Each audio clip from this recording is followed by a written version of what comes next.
musique moi, c'est bon. Eh bien bonjour à tous, frères et sœurs. Aujourd'hui donc on va aborder un thème pour nous qui avons à cœur de faire de l'évangélisation sur comment aborder les personnes, comment aborder les gens, ouvrir une discussion. Alors la première chose que je dirais, c'est bien sûr demander vraiment à Jésus de nous inspirer par son Saint-Esprit. Parce qu'il n'y a pas de technique unique, je pense, et que vraiment on doit être conduit par lui, par le Saint-Esprit lui-même, pour pouvoir faire une rencontre qui pourra porter du fruit avec les personnes.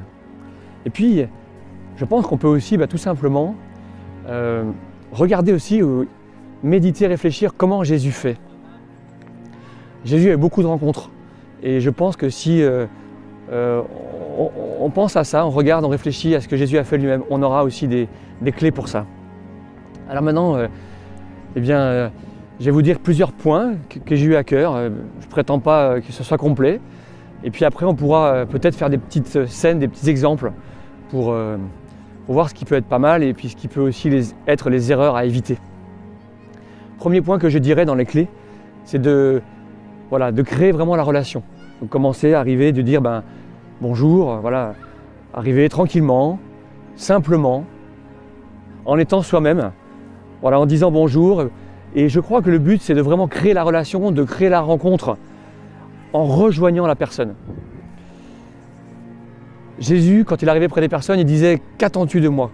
Il demandait même aux gens ce qu'ils attendaient. Donc je pense que c'est bien d'avoir cet esprit-là. Je ne vais pas dire qu'on va demander forcément tout de suite ce que les gens ont besoin, mais avoir cet esprit de s'intéresser à la personne, de voir vraiment qu'est-ce qu'elle attend et de vraiment favoriser une rencontre, de savoir l'écouter, de connaître ses besoins.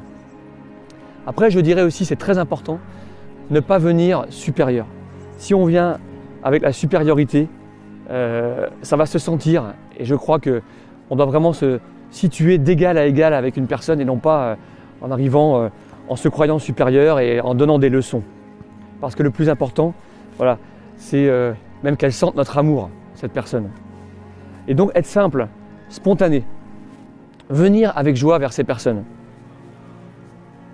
Je crois que j'ai envie de vous partager un passage où Jésus a eu une rencontre. Quand il a rejoint les disciples d'Emmaüs dans Luc 23, il a fait route avec eux.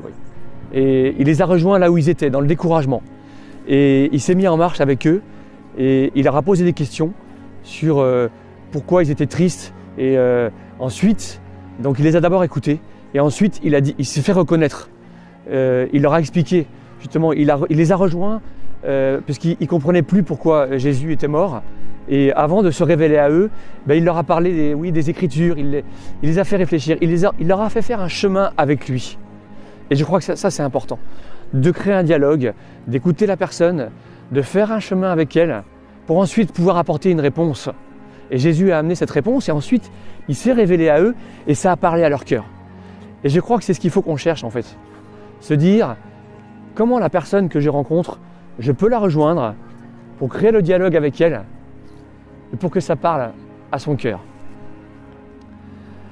Donc concrètement, tu peux venir vers la personne avec le sourire, simplement, dire bonjour, te présenter, comment tu t'appelles, et puis créer la relation, créer la discussion.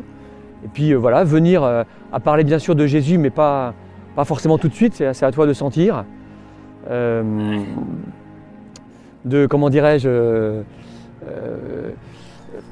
faire attention, je pense, à pas rentrer dans des polémiques stériles, de ne pas avoir des attitudes trop raides où tu vas donner des leçons aux personnes, mais plutôt être vraiment un témoin, et puis faire, donc, comme je disais tout à l'heure,